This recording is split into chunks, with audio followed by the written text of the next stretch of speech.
everyone, it's Stephanie, owner and director of training at Pup Pup and Away, and this video is going to show you guys how we are working on loose leash walk this week. Last week we worked on your dog getting to our left hand side using the cue with me. You guys can change those different parameters at home to whatever you want, just be consistent. This week we are working on your dog hanging out by our side as we progress forward using marker words. Our marker word is yes, and giving a treat and progressing forward. Everything is going to be done in short intervals, and we can extend upon that a little bit later.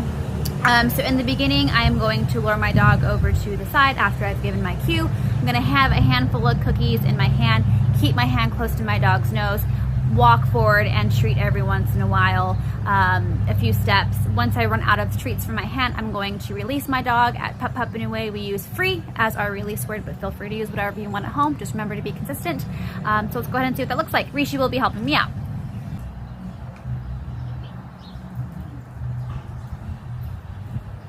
Yes. Yes. Yes. Free.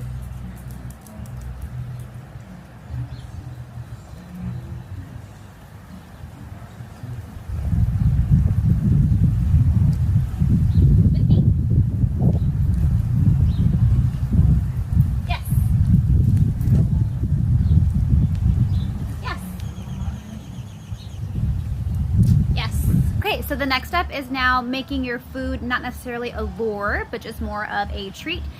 So bringing your hand up away from your dog's face, and then marking and bringing your treat down to reward.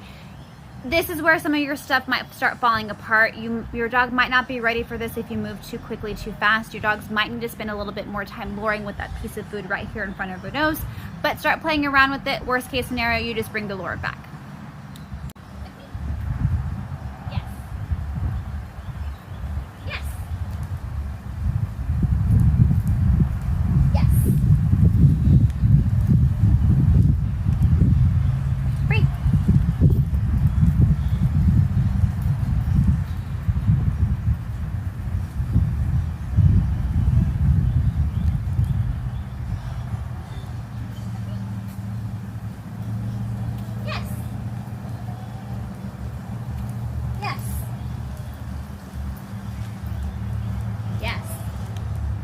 Free.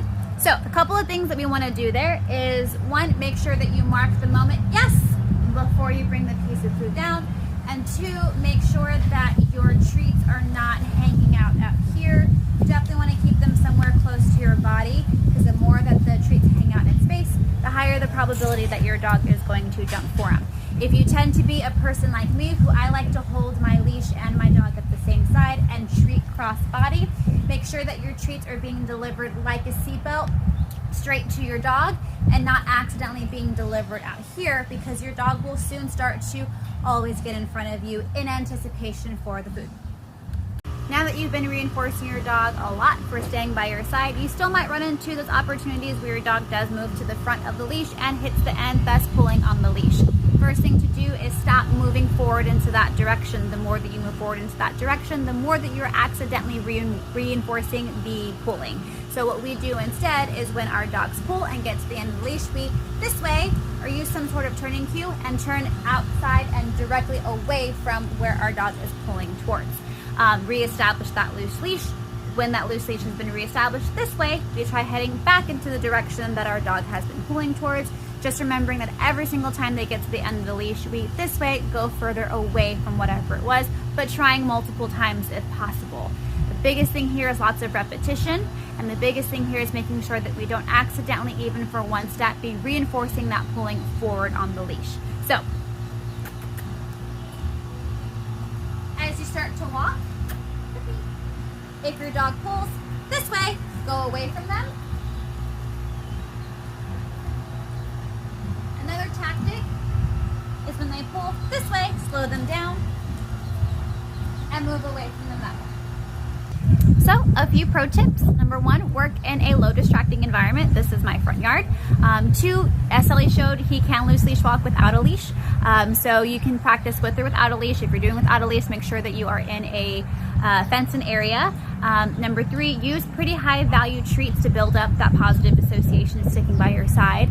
Number 4, with your lure, you want to be sure that your treat is not too high up. You want to make sure that you're keeping it just right here in your dog's face, not too high up, or else you might accidentally be luring your dog into a sit or lure your dog to jump up for the piece of food.